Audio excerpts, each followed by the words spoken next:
আসসালামু আলাইকুম, শুভ সকাল সবাইকে। কি অবস্থা, সবাই কেমন আছেন? আশা করি সবাই ভালো আছেন। আলহামদুলিল্লাহ, আমিও আপনাদের দোয়াই ভালো আছি।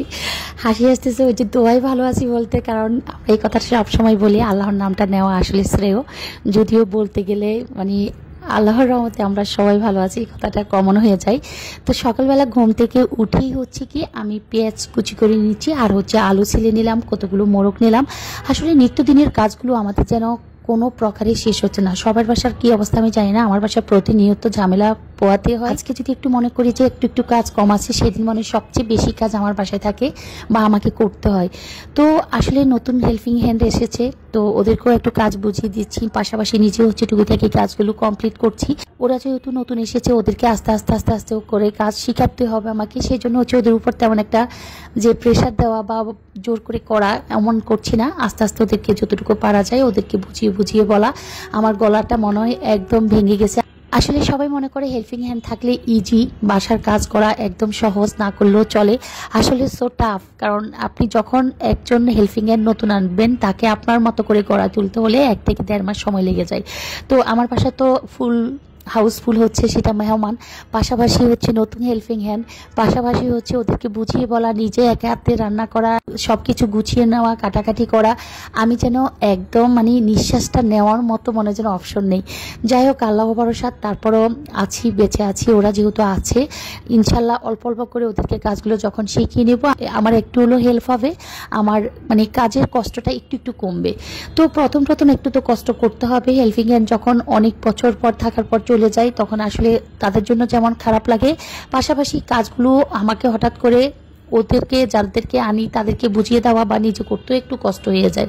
তো দোয়া করবেন সবাই আমার জন্য। অনেকগুলো মোরগ কাটছি, কেটে কুটে ধুয়ে পরিষ্কার করে এগুলোকে হচ্ছে ফ্রিজে আমি পরিমাণ মতো একটা দুইটা দুইটা করে পলিথিনে পেঁচিয়ে পেঁচিয়ে হচ্ছে রেখে দিব। তাই মোরগগুলোকে আজকে আর সুন্দর করে পরিষ্কার পরিচ্ছন্ন করে ধুয়ে আর হচ্ছে বেছে নিব। তো আমি হচ্ছে একা হাতে হচ্ছে কাটাকাটি করলাম, তারপরে হচ্ছে ধুয়ে পরিষ্কার করছি, এবং রক্তের পানি যাওয়া পর্যন্ত হচ্ছে কি বেসিনের পানিতে উলট পালট করে বারবার পানি চেঞ্জ করে, তারপরে হলো মাংস থেকে যখন রক্তের পানিটা চলে গেল, তারপরে এখন হচ্ছে 3টা পাতিলে করে আমি মাংস নিয়ে নিচ্ছি, যেহেতু অনেকগুলো মোরগ ছিল।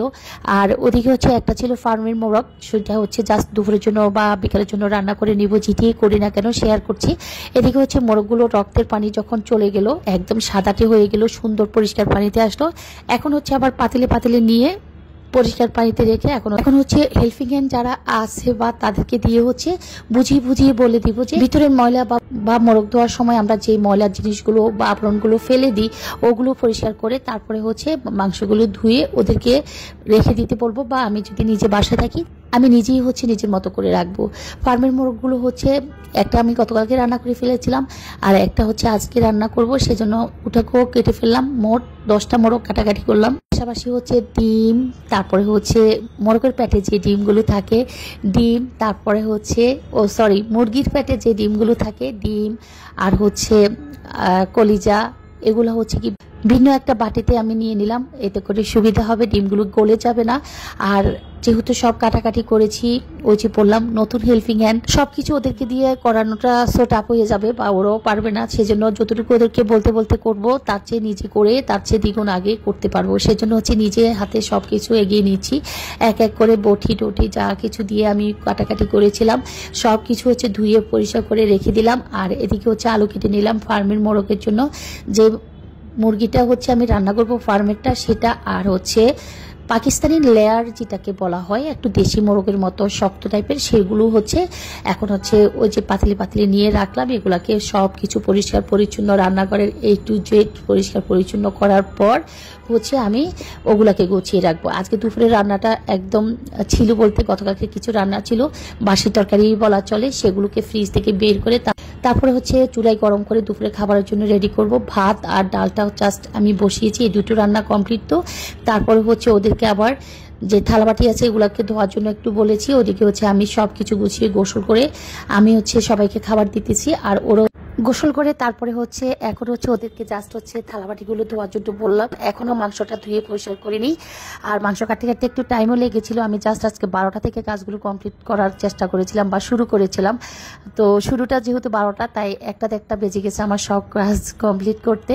তো এদিকে হচ্ছে ওরা খেয়ে দিয়ে ওদেরকে দেখিয়ে দিলাম এগুলো পরিষ্কার করার জন্য, আর আমরা খেয়ে দিয়ে হচ্ছে সবাই রেস্ট নিচ্ছি। আমি হচ্ছে যদিও ওদের সাথে একটু বসবো এগুলো কাটাকাটি বা পরিষ্কার পরিচ্ছন্নের জন্য।